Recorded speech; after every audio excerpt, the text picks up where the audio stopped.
हनुमान जी के परम भक्त और उनके अवतार माने जाने वाले नीम करौली बाबा विश्व के प्रसिद्ध संतों में से एक हैं।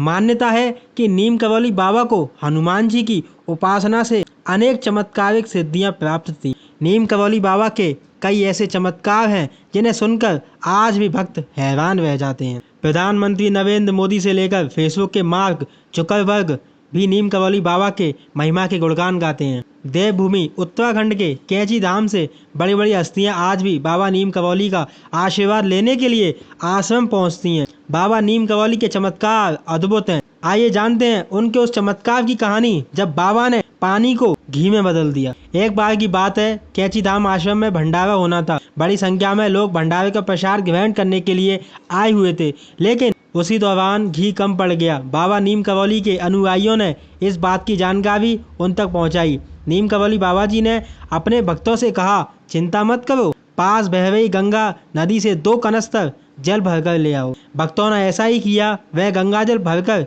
ले आए और उस जल को कढ़ाई में डाल दिया। बाबा नीम करौली के चमत्कार से कढ़ाई में डाला जल घी के रूप में बदल गया और उसमें गर्मा गर्म पूड़ियां तलने लगी। सभी भक्त यह देखकर हैरान रह गए। दूसरे दिन बाबा के आदेश पर 2 कनस्तर देसी घी बाजार से लाकर गंगा मैया को वापस कर दिया गया और नैनीताल से कुछ दूर स्थित नीम करौली बाबा का निवास स्थान है, जिसे कैंची धाम के नाम से जाना जाता है।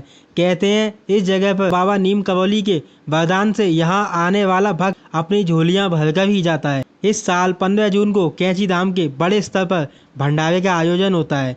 कहते हैं 1964 में इसी दिन कैंची धाम में बाबा नीम करौली ने हनुमान मंदिर में प्रतिमा की प्रतिष्ठा की थी। नीम करौली बाबा के अनुसार जो व्यक्ति ईश्वर पर भरोसा करता है उसे चिंता नहीं करनी चाहिए, चिंता मुक्त रहना चाहिए। तो यही नीम करौली बाबा के कुछ चमत्कार थे। ये चमत्कार जानकर आपको कैसा लगा, आप मुझे एक बार कमेंट करके बता सकते हैं। फिर मिलेंगे ऐसे ही किसी नए टॉपिक के साथ। अभी के लिए इतना ही। So guys, bye bye.